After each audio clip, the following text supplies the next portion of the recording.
এই দুটি চোখ দিয়েছি বলে, দেখো যে কত অপরূপ। এই দুটি চোখ দিয়েছি বলে, দেখো যে কত অপরূপ। নয়নাভিরাম খেতে খামারে, জুরাই জালা বিধুর ধুর। আমার দেয়া তোমার দেয়া চোখের শুকুর, জানাবো তার ভাষা কই। যতই দেখি ততই যেন পলক ছাড়া চেয়ে রই। ঠিক কিনা? যত দেখি পলক ছাড়া চেয়ে রই। এত সুন্দর সেটিং, কি নেয়ামত! চোখের জায়গায় চোখ, কানের জায়গায় কান, নাকের জায়গায় নাক, মুখের জায়গায় মুখ, হাতের জায়গায় হাত, পায়ের জায়গায় পা, মাথার জায়গায় মাথা। কি সুন্দর সেটিং! সুবহানাল্লাহ পড়েন। কান যদি এইখানে না হয়, দেখেন আল্লাহর সেটিংটা কত সুন্দর। কিশোরগঞ্জের ভাইয়েরা, এই কান যদি, ময়মনসিং এর ভাইয়েরা, এই কান যদি আল্লাহ, ডান কান যদি আল্লাহ ডান বগলের নিচে দিত, আর এই বাঁ কানটা যদি আল্লাহ তাআলা এই বাম বগলের নিচে দিত, আজকে ওয়াজ শুনতে হইলে আপনাদের এইভাবে বসা লাগতো। ঠিক কিনা? কারণ কান তো জায়গা মতো নাই, চাপা পড়ে আছে। কিছু আওয়াজ ঢুকাইতে হইলে এমনি থাকতে হইতো। চোখ দেখেন কি সুন্দর সেটিং। চোখের এটা যদি এদিকে না হয়ে এইদিকে হইতো কপালে, আর এই চোখটা যদি এই কপালে হইতো, সেজদা দিতে পারতেন? ফুটবল খেলার সময় হেড দিতে পারতেন?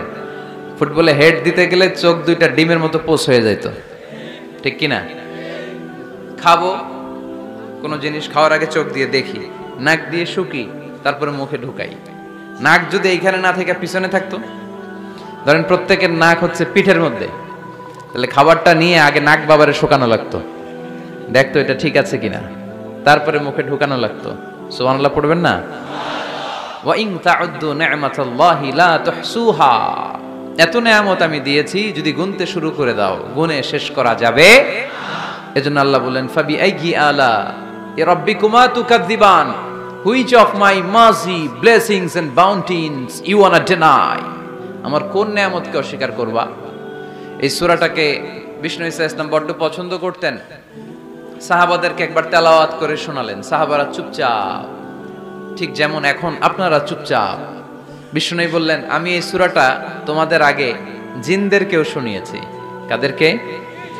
দুইটা কাইন্ড, ম্যানকাইন্ড, জিনকাইন্ড, মানব জাতি আর জিন জাতি। ওমা খালাকতুল জিন্না ওয়াল ইনসা ইল্লা লিয়াবুদুন। আমি মানুষ আর জিন জাতিকে সৃষ্টি করেছি অনলি ফর ওয়ার্শিপিং মি, আমার ইবাদতের জন্য। তো বিশ্বনবী সাহাবাদেরকে তেলাওয়াত করে শোনালেন, দেখলেন যে সাহাবারা চুপচাপ, কথা বলে না। আল্লাহর হাবিব বললেন, তোমাদের আগে জিনদেরকে যখন শুনিয়েছি তারা চুপচাপ ছিল না। তারা যতবার আমি ফাবি আইয়ি আলা রাব্বিকুমা তুকাযযিবান পড়েছি, এই আয়াতের পরে তারা উত্তর দিয়েছে। কি উত্তর দিয়েছে? যেহেতু ফাবি আইয়ি আলা রাব্বিকুমা তুকাযযিবান অর্থ হচ্ছে, এই মানব জাতি আর জিন জাতি, আমি আল্লাহর কোন নেয়ামতকে তুই অস্বীকার করবি? কোন নেয়ামতকে অস্বীকার করবি? যখনই এই আয়াতটা আমি পড়তাম, তায়েফের ময়দানে জিনেরা উত্তর দিত, লা বিশাইইম মিন নিআমিকা রাব্বানা নুকাযযিবু ফালাকাল হামদু।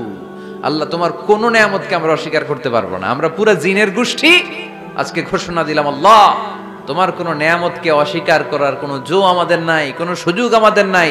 সকল নেয়ামতের প্রশংসার মালিক তুমি। তিনি কে? We cannot deny any of your mercies and blessings and the bounties. All praises to you. আল্লাহ, সব ক্ষমতার মালিক তুমি, সব প্রশংসার মালিক তুমি। একটা নেয়ামত অস্বীকার করার ক্ষমতা আমার নাই।